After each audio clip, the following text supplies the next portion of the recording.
Salam əziz şagirdlər. Bugünkü mövzumuz eyni köklü sözlərdir. Eyni köklü sözlərin əsasən 3 qaydası var. Köklər eyni mənanı ifadə eləməlidir. Məsəl üçün deyək ki, bir tərəfdə yazmışam bağban sözü. Bir tərəfdə də yazmışam bağlı. Bu sözlərin hər ikisinin kökü deməli 3 əsas şərt var. Eyni mənada olmalıdır. Sözlər mütləq düzəltmə olmalıdır. Bir də kökləri eyni diksiyası olmalıdır. Baxaq, bağban düzəltmədir. Bağda işləyən adamdır. Bağlı isə bir qapının bağlı olmağı, yəni açıq olmamağıdır. Hər ikisini düzəltmədir, bir şərti ödəyir. Hər ikisinin kökü bağ ismidir. İsimdir, ikinci şərti də ödəyir. Lakin köklərinin mənaları fərqlidir. Biri bir bağ, məsəl üçün ayaqqabının bağı mənasında götürə bilərik ki, yəni bağlı, yəni bağlamaq mənasında. Lakin bir məna isə bağ, bağça mənasındadır. Hər ikisi isim olsa belə fərqli mənalar ifadə elədiyi üçün biz bunları eyni köklü götürə bilməyəcəyik. Yəni baxmayaraq ki, iki şərti ödəyir, bir şərti ödəmədiyinə görə də eyni köklü deyil. Yəqin ki, bu anlaşıldı. Daha sonra amonim köklərə qarşı diqqətli olmalıyıq. Ən çox hələ kimi bu sualları bu cümlələrdən istifadə edirlər, bu sözlərdən istifadə edirlər. Kökləri səs baxımından eynidir, məna baxımından fərqli olur. Məsələn, sıx kökünə baxaq. Bilirik ki, sıx sözü həm sifət ola bilir, həm də eyni zamanda feil olur. Kökü sifət olanlar necə sualına cavab verir? Məsəl üçün sıxlıq, sıxlaşmaq. Yəni bu sözlər eyni köklüdür. Bir də var ki, sıx feili, et sıx. Sıxdığın zaman sıxıcı olacaq. Sıxmaqdan sıxılmaq, sıxmaqdan sıxışmaq. Ümumiyyətlə biz bu sözlərin eyni köklü olub olmamağını, ümumiyyətlə feylə yoxsa sifətə artırıldığını bilmək üçün şəkilçini götürüb başqa sözlər artıra bilərik. Məsələn, sıxıcı sözündə ıcı şəkilçisini götürüb kəsmək feylini artıraq. Necə olacaq? Kəsici. Kəsmək nədir? Feildir. Deməli, bu feyli artırılan şəkilçidir. Il şəkilçisi də eyni qaydada. Ümumiyyətlə, yadda saxlayaq ki, feilin növ şəkilçiləri feil düzəldən şəkilçilərdir. Yəni ki, feildən yaradırlar. Sıxışmaq da eyni qaydada. Burada da sıxışmaq, məsəl üçün görüşmək. Görüşmək necədir? Görüşmək sözü görmək feilindən yaranıbsa, deməli, ış feillərə qoşulan şəkilçidir.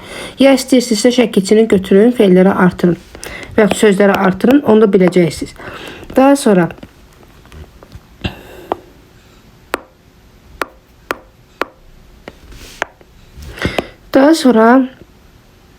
düz sözünə baxaq.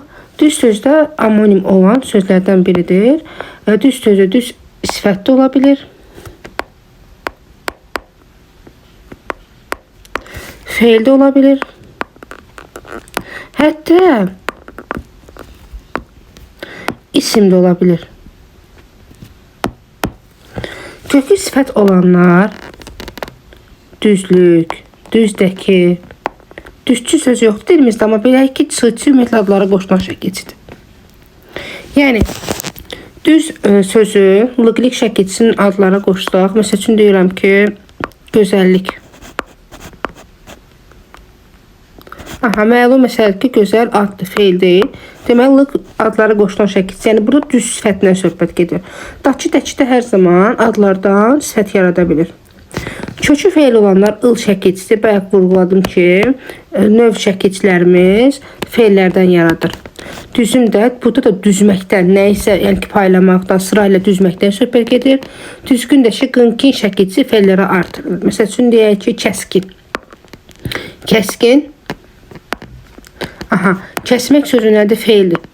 Deməli, məlum məsələdir ki, kəskin sözündəki cin şəkilçisi artıq feilləri artılan şəkilçisidir. Düzülüş də eyni qaydada bilirik ki, növ şəkilçisidir və ıl şəkilçisi, məsəl üçün, götürək artıq başqa bir sözü, kəsilmək. Bilirik ki, kəsilmək sözündə kəs sözü feildir. Deməli, buradakı ıl şəkilçisi feilləri artırılan şəkilçisidir.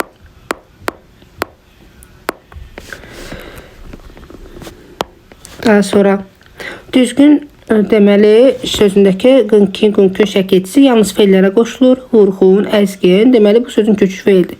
Düzlükdəki lık adlara qoşulur. Deməli kökü sifətdir. Bunlar eyni köklü olmaz. Yəni düzlüklə düzülmək heç vaxt eyni köklü ola bilməz.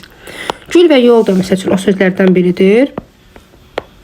Bilirik ki, gül isim də ola bilir. Həm də eyni zamanda feil olur. Yol da eyni qaydada isim və feil olur. Gül çiçək mənasında olanda çiçək ismindən yaranır. Güllərin çox olduğu yer güllükdür. Güldan da gülü qoyduğumuz qabdır.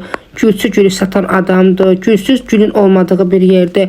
Yəni biz görürük ki, burada hamısı gül ismi ilə bağlıdır. Və bunlar bir-birindən eyni köklüdür. Amma gülməkdən, yəni bu gülmək, gülümsəmək, gülüş, güldürmək. Artıq biz burada yəni ki, mənasından da görürük ki, yəni feillərdən başqa bir nitq hissəsi, yəni feillərdən feil yaradıbdır. Artıq burada gülmək sözündən yaranan sözlər var ki, bunlar məlum məsələdir ki, eyni köklüdürlər. Amma güllüklə və ya da güldanla güldürmək heç vaxt eyni köklü ola bilməz. Birinin kökü isimli, birində feildir.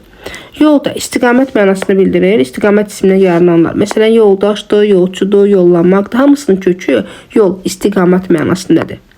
Yoldaş, yol getdiyin adamdır. Yolçu da eyni qaydada. Yollamaq harasa getməkdir. Yoldaçı da yolda qalan adama deyirlər və sifətdir. Yol ismindən yaranırdır. Bir də yolmaq. Yolmaq istəmirsə üçün toyuğun tüklərini yolmaq məsələn. Burada yolmaq feilindən yolunmaq yaranır. Yolmaqdan yoldurmaq, yolmaq. Aha, mənim yolum ifadəsində artıq buradakı mənsubə şəkilçisi olduğundan dolayı bu eyni köklü olmayacaq.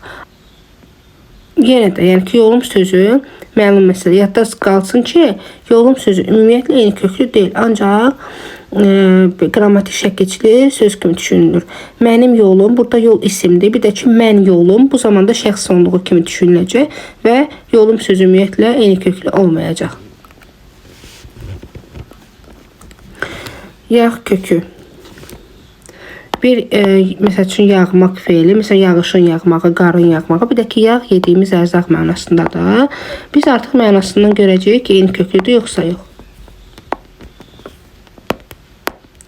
Məsələn yağlı, kökü yağ ismidir, yağsız, yağı olmayan, yağda yağlanmaqdır, yağdanlıq, qab mənasında. Və yağ ismindən yaranıbdır bu sözlər. Amma yağış da yağmaq feilindəndir. Yağmur da, yağıntı da. Kökləri yağmaq feilidir. Məsəl üçün, amma yağıntı sözü ilə yağlamaq sözü heç vaxt eyni köklü ola bilməz. Yağlamaq sözünün kökü isimdir, amma yağış sözünün kökü feildir. Yəni bir sözün eyni köklü olub olmamağını yoxlamaq üçün bu iki sualı verilir. Söz düzəltmə mi? Əgər məsələn güllər sözü varsa, biz bunu eyni köklü götürə bilməyəcəyik. Çünki sadədir. Sözün kökü digər sözlərlə eyni kisəsidirsə və eyni mənanı verirmi? Kök ola bilər ki, isimdir, lakin eyni mənaya gəlmir. Bayaqları biz vurğuladıq. Bir var bağlamaq, bir də var ki, bağban. Yəni biri bağ-bağça mənasındadır, birisi bağ, ayaqqabının bağı mənasında. Düzəltmə olma şərti var. Ola bilər ki, qrammatik şəkilçi olsun, amma mütləq ki, sözdən azı bir dənə də olsa leksik şəkilçi olmalıdır. Bir də eyni sözün müxtəlif formaları var. Uşaqlar, bunlar leksik şəkilçi deyil, sadə sözlərdir, qrammatik şəkilçilər. Kitablardır, kitabındır, kitabdandır ki, bunlar sadə sözlər hesab olunurlar.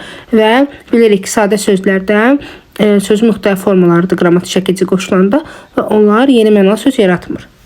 Amma kitabxanadır, kitabçıdır, kitabdakıdır. Bunlar bəli, leksik şəkilçidir və köklər eyni diksəsidir, eyni mənadadır. Yəni bunlar eyni köklü olacaqlar.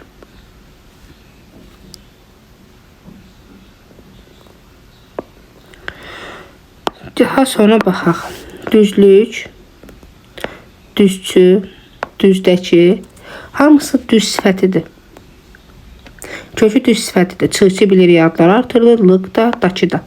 Amma düzülüşdür, düzümdür, düzgündür. Burada isə kök düz feilidir. Buna az öncə də vurğulamışdıq. Nümunələr üzərindən baxmaq istəyirəm. Gül və yaz sözlərindən güllük sözü, gülüş, əvvəlcə köklü şəkilçi artıq güldan, gülür, ır qrammatikdir, çünki zaman şəkilçisidir, gülçü. İndi baxaq bu sözlərə. Güllük isimdir, Güllərin çox olduğu yerdir. İsim. Gülüş isə gülmək feilindən yaranıbdır. Feildir kök. Güldan gülü qoyduğumuz qabdır, düzdürmü? Kök isimdir. Gülür sadə sözdür. Və gülçü gülü satan adamdır.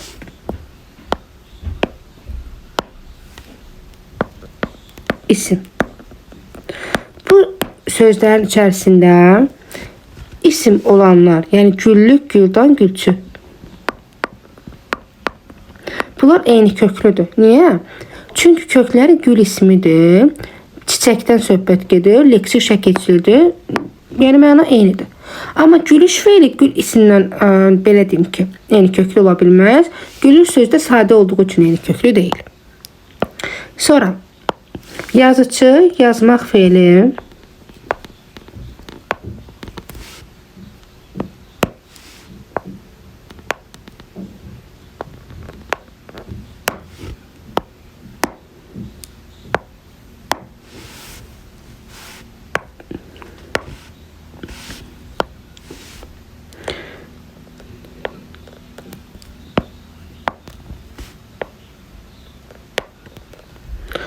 Yaz sözün kökü, yazmaqdan yazı, yazdan da yazıcı yaranır.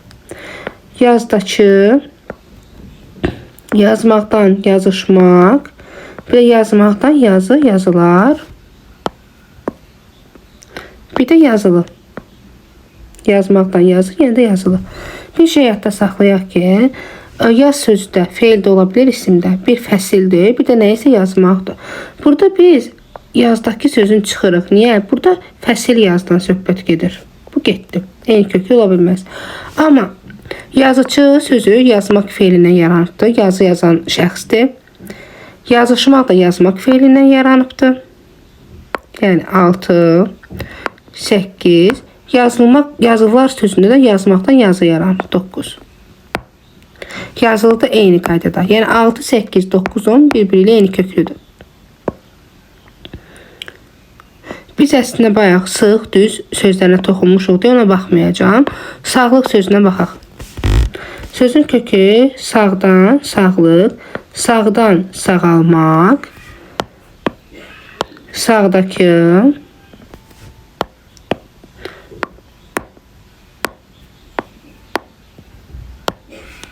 bir də sağlam. Bir şey saxlayaq ki, sağ sözü də amonimdir. Sağ bir tərəf mənasında, yəni sağ, sol belə. Bir də ki, sağ qalmaq, ölməmək mənasında.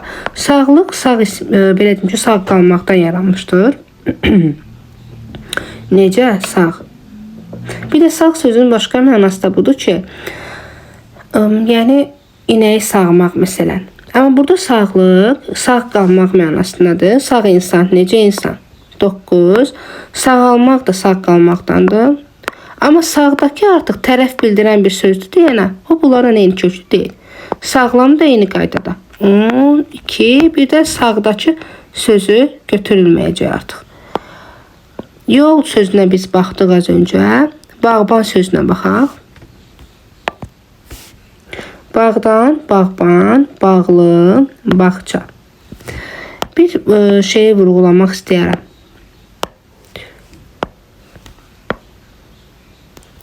Bir şey yadda saxlayın ki, bağlı sözündə iki cür başa düşmək olar. Bağlı, bağçalı. Hə, bağlı sözü yerinə görə həm bağban sözü ilə, bağça sözü ilə eyni köklü ola bilər. Həm də yerinə görə eyni köklü olmaya da bilər. Əgər bağlı qapı mənasında deyirəmsə, bu zaman bağ, ayaqqabının ipi bağ mənasındadır. Yəni bağlı, örtülü olan qapı. Bu zaman bu kökləri eyni kisəsi olsa belə, isim olsa da yenə də eyni köklü götürmürük. Nə üçün? Çünki kökləri fərqli mənaları ifadə edir. Amma bağlı, bağçalı mənasındadırsa, bu zaman bağ-bağça ismindən yaranmış olacaq və bu mənada artıq eyni köklü olar. İndi biz baxacağıq bağban sözünə. Bağban bağça sözü ilə eyni köklüdür. Burada bağlı sözü də bağlamaq sözü ilə eyni köklüdür.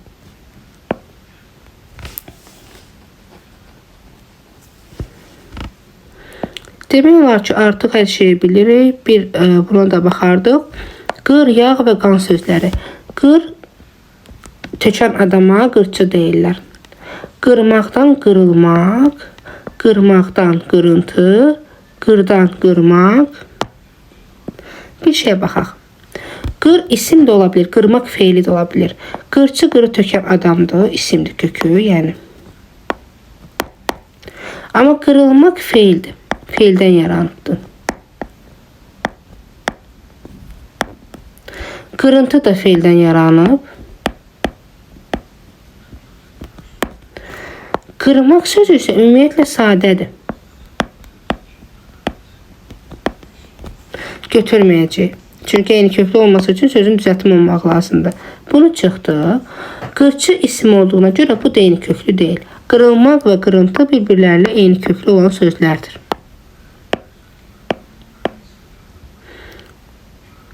Artıq məncə bu qədər bəsdir. Qalanlarını da artıq bilirik.